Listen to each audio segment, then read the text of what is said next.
And thank you so much for joining us. I'm Carol Jenkins. The program is Black America, and our topic today is church ladies. And here to talk about these powerful Black women, Dr. Martia Goodson, oral historian and author of Church Ladies, Harlem Women in the Powell Era. And thank you so much for being with us today. Your book took me, as I've told you, so many places. It's so interesting. But you're really telling a story of three distinct things of this church, which was during the Great Migration a magnet for Black people moving to New York, of Adam Clayton Powell Sr. and Jr., who father-son ministers who held reign for 60 years, which I couldn't remember that it had been that long, and then, of course, the focus of your book, the women who did all of the work. So I agree. You agree. Tell us, you're a member of Abyssinian Baptist Church. Yes, I'm a member of Abyssinian, and I think it was around the time that I joined the church and was learning a little bit of church history, but also seeing how dynamic an institution it was. I decided to figure out how I could use my skills as an oral historian to try to capture some of that. And by looking for some of the oldest members, I was able to finally craft a story that brings their voices out from the shadows. The title of my book, Untold Stories of Harlem Women in the Powell Era, brings those reminiscences to light. Right. Well, it's just so wonderful because we're doing the same thing with the civil rights movement, where the women who also did all the work and got none of the credit are being restored to their place in history. And that's what you do so wonderfully in this book. Now, the church itself, so huge, it was like 14 or 15,000 members at its height. And here's the thing, Martia, as I'm reading this book, because my father, my sister who's in the control room, no doubt, was an aide to Adam Clayton Powell Jr. for many years. And so I was looking at the book and I said, oh, I wonder if he's mentioned here. And on page 177, he's mentioned. I'm just going to read this and then we're going to get to the ladies. It's an important thing. It says, a fellow by the name of John Young, he was a big public relations man from Tuskegee. He hooked up all the public relations for us, and we had classes. All the newspapers correctly reported that Powell had classes down in the basement of his church, down in the vestry. We were watching people.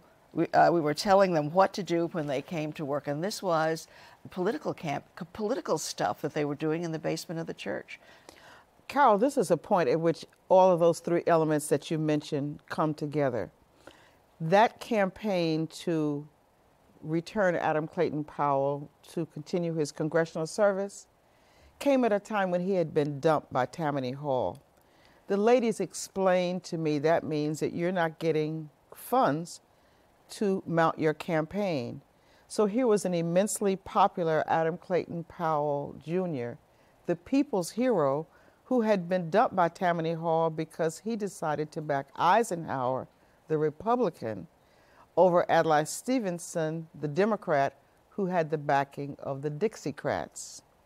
So John Young was among those people, including the church ladies, who said, we're going to get Powell reelected to Congress. And many of them described what that campaign was like. It wasn't always pretty, but it was very energized. And of course, they were successful. That was 1958. Right. Well, so for people who don't know Adam Clayton Powell Jr. and what he sounds like, he was so charismatic. He was born into the church, really, took over for his father in 1937. It's hard to imagine it was that early. But here we have a clip. This is a treat for you. A young slave boy stood one day before the greatest ruler of his day. And God said to Moses, what's in your hand? And Moses said, Lord, only I've got a stick, that's all. He said, well, let me use what's in your hand. And God used that slave boy with a stick in his hand to divide the Red Seas, march through a wilderness, bring water out of rocks, manna from heaven, and bring his people to Freedom Land. What's in your hand? So you got to see that face. He was so charismatic and took over the church. But then I ran into trouble with the church ladies because he liked to hang out with Cafe Society showgirls, and married a couple of them. And didn't the church ladies protest some, as I read some of your stories in here? No, Carol. No, he could get away with anything. What I emphasize in the book, yes, is that I tell the stories that they told me. Right. And not in the sense of I'm not saying this in the sense of being protective of Adam Clayton Powell Jr., but what was important to these women whose stories were untold was not his marriages or his nightlife or his surveillances. What was important to them was that he had an open door policy, that he helped them find jobs, that he put women in leadership positions in the church. I think there is a popular conception of Adam Clayton Powell as a womanizing, hard-drinking playboy. And that image... You don't think that's true? That's not what the women in the book talked about. Well, and so I tried to talk not about who Adam Clayton Powell was, but who they said that he was. What he was to them, right. Yes. Which is, and they idolized him and worked for him, and he reciprocated. I mean, he went on picket lines for them, got them jobs. I mean, he was an extraordinary politician, extremely effective, in the Johnson years, probably as responsible for the Voting Rights Act and education laws and the Great Society as Johnson was. He was chairman of the Education Committee in Congress during that time. That was a very exciting point for the women who tell their stories in the book, because they had watched him during the more than a decade of being in Congress, and only able to perform not as a dynamic legislator, but as what Professor Charles Hamilton called a congressional irritant. He was able to prick the conscience of Congress and of the nation by his creation of something called the Powell Amendment. The Powell Amendment was his way of insisting that federal legislation and federal monies reflect racial equality, that contracts could not go to companies that discriminated racially, that the government could not. So he attempted to attach this Powell Amendment over a decade or more to any legislation that came through. The point he was making was that there was rampant discrimination, so that by the time he had risen to the chairmanship of the House Education and Labor Committee, he had more or less schooled everybody about what his concerns were, and the church ladies could celebrate because they could correctly predict that he would pass more legislation during the few years that he was chairman of that committee than anyone has since he left Congress in the 1970s. There's no one who's matched his record. Yet what is brought forth about him is not his legislative ability, but about other things. And I think we all appreciate that, but I just, I did read a couple of, entries, not totally reflective of the stories that the women told, because they loved him, they adored him, and the father before him. You have some women in the book who were there, because the period we're talking about is 1908 until 1972 or 3. Absolutely. An enormous amount of time during the life of Harlem, where the Abyssinian Baptist Church was the center of everything. And I love your stories about dressing for church, something that's, well, I think they still do it. I think my sister still dresses for church. And that many people do. I think there's a trend toward this concept called dressing down. Yes, that's my church. We wear jeans. Yes, go ahead. But historically,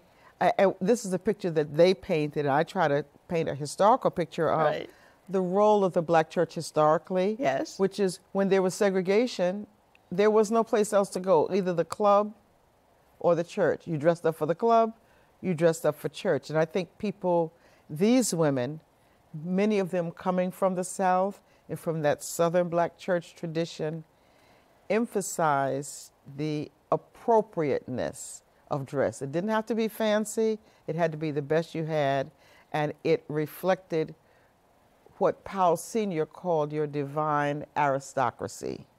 Right, right. And during that time, it was the church of the classes, and when Junior came in, it was the church of the masses. Yes, that's right, Carol. The women tell stories of a church that attracted people because there was an emphasis on dignity and order, and they wanted that and needed that in the context of New York in the 20s and the 30s. But they say that Adam Powell Jr. said, it was the church of the classes, you all were divine aristocrats, but now we're going on a picket line, we're starting boycotts, we're doing political organizing, we're running for office. And this was in the 40s, right? Yes, he ran first for the New York City Council. Right. And served one term, and then because of some political action in Harlem, Right. he was told he had a chance to run and win, and of course he did, and was reelected to, I think, 14 terms in office, 2 years at a time. The women bring a voice to those times. Mm-hmm. They talk about their own experiences. And when I say their own experiences, these women are not found in the encyclopedias of the Harlem Renaissance. They're not found in books about Harlem history.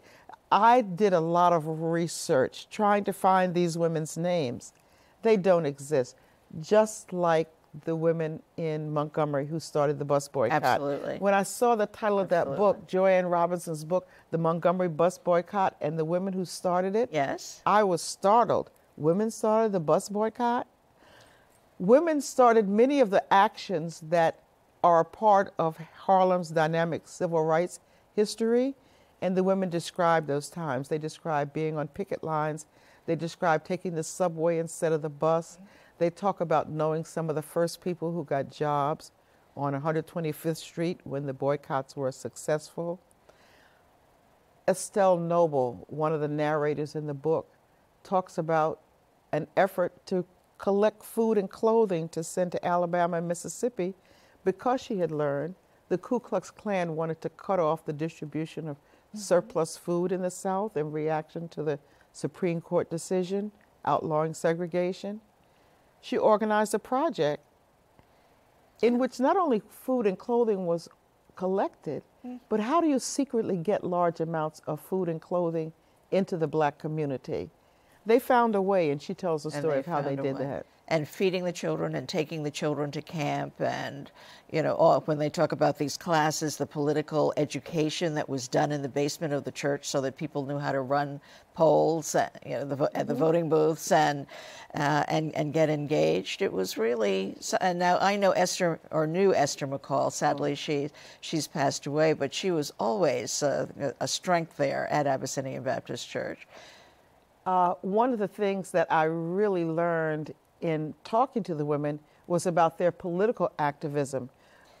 After Adam Clayton Powell was returned to office, after Tammany Hall dumped him and John Young and others helped him to return to office, he established his own political club, which was located on 7th Avenue and 145th Street. Mm-hmm. I'm trying to recall the whole name. It was the Isaac Club. Yes. Alfred E. Isaac Club of Democrats. Right, right. So many of the women in the book, Amy Terry, Esther McCall, and many others, Fannie Pennington, they all belonged to that political club so that they could go to church on Sunday and hear his message, and particularly his announcements, because he, they said, tried to let people know what was going on all the time. Right, right. But then they would go to the club and he would give them the inside scoop on what was going on in Washington. And then after that, they would go downtown to Jock's Place or to the Red Rooster and continue to socialize. Right. One of the narrators worked in Jock's Club for 10 years and worked in the Red Rooster for 15 years. And so you get a perspective on Harlem through her eyes, too. Of what all that, of that whole society. And in reading some of the bios of the women, some were not well educated, and he helped them get jobs. But there was one, who was it who actually was an investment banker and was involved in, or an international investment banker, and was a member of the church and a part of the church ladies? I think that one thing that's unique about the book is that there are many types of women represented in the book. Estelle Noble is the person you're referring to, who was an investment banker, worked for J.P. Morgan. She was the one that organized the food and clothing rally for Alabama and Mississippi. She was very active with John Young in the basement holding those classes. She wasn't. I love that you keep mentioning my dad's name. That's so sweet. Well, I mean, you've extended a courtesy to me, and you started off reading from it, so why wouldn't I refer to it? Because now your listeners know. Well, I'm going to tell them they all have to get this book, The Abyssinian Church, Adam Clayton Powell, Senior and Junior, page 177 is my dad. But you're going to read. You said that you were going to read a little bit for us about one of the women, because the way you've constructed the book is that as a wonderful oral historian, you interviewed all of these women, and you weave together the story of all of these years, but they each have their own biographies so that you can place them. You know, what were they about? What was happening in their lives when in the Powell era? Yes, I'd like to read some testimony from Amy Terry. Amy Terry came to Abyssinian as a young girl. She was brought by her aunt soon after the church opened. She and her sisters graduated from high school and went to work where many of the women went to work, in the garment industry. Soon she got involved in District 65 and became a union organizer, and in that capacity, but also as a member of the church and because of her political interests, became very close to Adam Clayton Powell Jr. In fact, her sister was the co-leader of the political club that he organized. So that she and her sister, residents of Lenox Terrace, knew a lot about Adam. They didn't tell everything because these were women of discretion, but they knew. You admit that he needed a little bit of discretion. Well, you see, they didn't share things with me that I didn't put in the book, okay? And I know one of his sons, who's this fantastic journalist, Adam Clayton Powell the third, who's just wonderful. And he's written the foreword to your book as well. So yes, that gives a lot of history to it, too. I had one interviewee who all of these women knew much more than they told me. But one in particular, Miss Susan Craig, would always say to me, referring to the tape recorder, she'd say, "Is that thing on?" And then she would ask me to shut it off, and then she would tell me a story which I immediately forgot. So a lot of things went through me. Amy Terry has made an observation that I thought of recently when I see participants in the Black Lives Matter movement receiving press. She talks about... Started by women as well. 3 black women, yes. She says that when people... I'll read her words. She talks about the attacks on Adam, the fact that she was surveilled, her phone was tapped, her sister's phone was tapped. Other people talk about having their income taxes, Abyssinians having their income taxes audited because they were Abyssinians.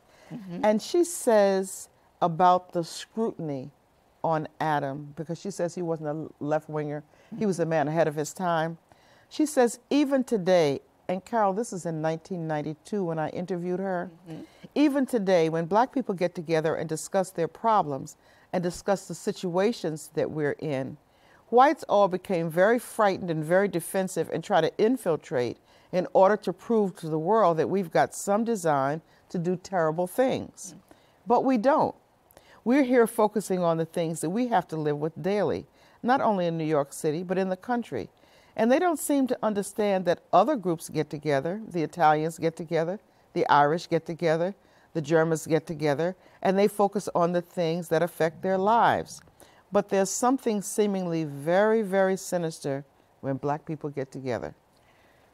Wonderful, wonderful passage. And she had they went through all of that. Because when you say that their taxes were audited, what happened when Adam got into some difficulty and was actually ejected, lost his seat in Congress, some of the reports said that thousands of people were called down to the IRS thinking that they somehow had benefited from financial misdeeds. Or to try to pry information, to use leverage here and there to get him. It is some story, I tell you.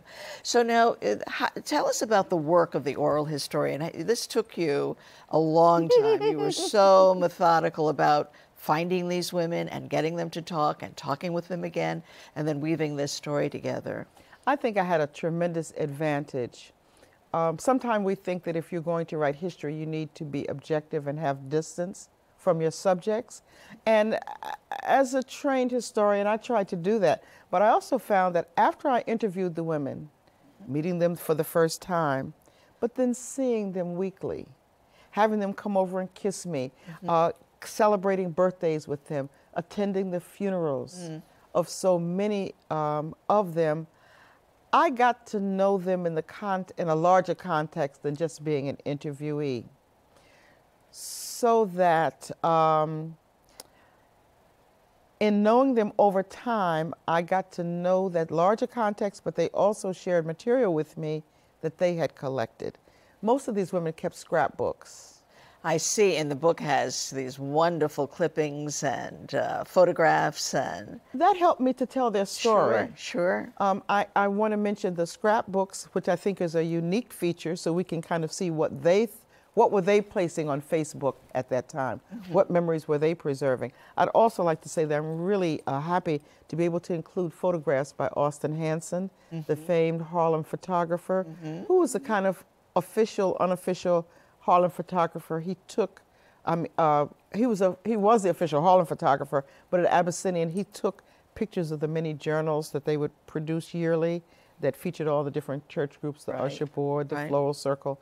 And I think that those photographs grace the book because they bring his beautiful artistry to the story that the ladies tell. Right. So now people seeing this show will want to go to Abyssinian to see what we're talking about, the magnificent, Gothic structure and the wonderful interior, and the fact that if you're a tourist, you may have to wait online and sit in the balcony because the church is still so crowded. So in all of this, the church started in the middle 1800s and has only had a few ministers, the two father-son combination, and then after that Samuel Proctor, and now Calvin Butts, who preaches there. So very few, such consistency within a church, and having such a wonderful place in the history of Harlem.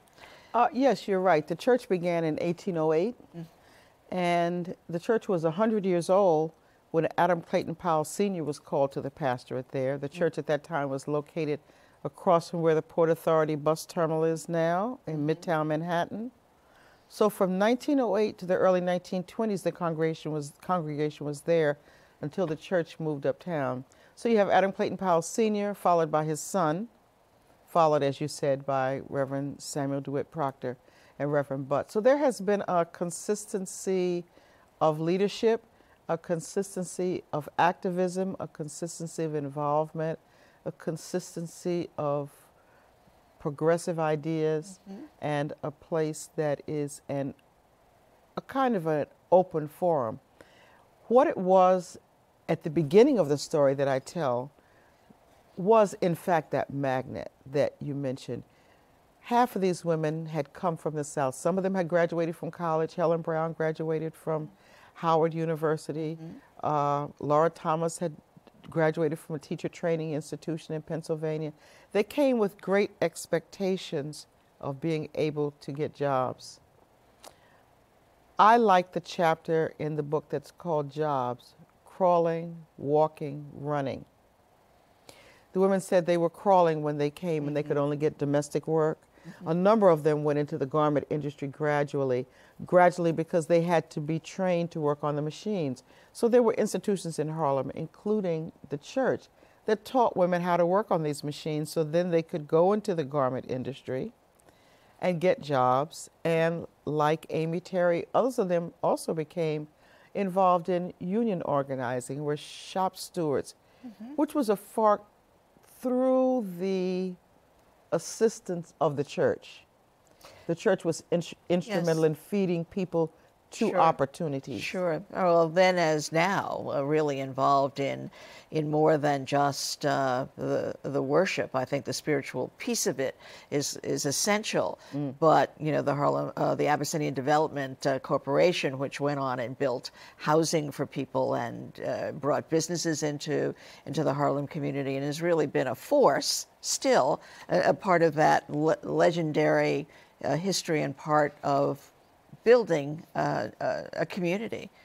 I'd like to talk about a couple of things. Okay, we're running. We can. Okay. Well, quickly. Yes. Daycare started at Abyssinian at a very early point to provide daycare centers, for, opportunities for mothers. And I would love for your readers not only to visit Abyssinian, but also to buy the book and read about the Vermont Project, which was a summer project that took children from Harlem, and particularly from Abyssinian, to stay for 2 weeks in the summer for free with Christian families in cities and towns and villages in Vermont. Right, and some of the pictures for that from that in the book are just wonderful. Those children are spectacular. We always close the show with a question about Black America, and would love your perspective as an oral historian to finish the sentence. The strength, the power of Black America lies in what for you? It's youth. Youth? It's youth. And they're continuing the legacy of those people on whose shoulders that they stand. Continuing to have confidence. We have to continue to have confidence that just as we stood on other people's shoulders who shook their head in despair at us, we have to look at these young people who are now carrying the torch, and we hope lead us on to victory. Well, and you've given us a wonderful book to give us all the information we need to carry on. Thank you so much. I appreciate Martia the opportunity. For being with us. The book is Church Ladies. It's a very important read. Thanks to you for joining us. We will see you the next time. I'm Carol Jenkins. The program is Black America.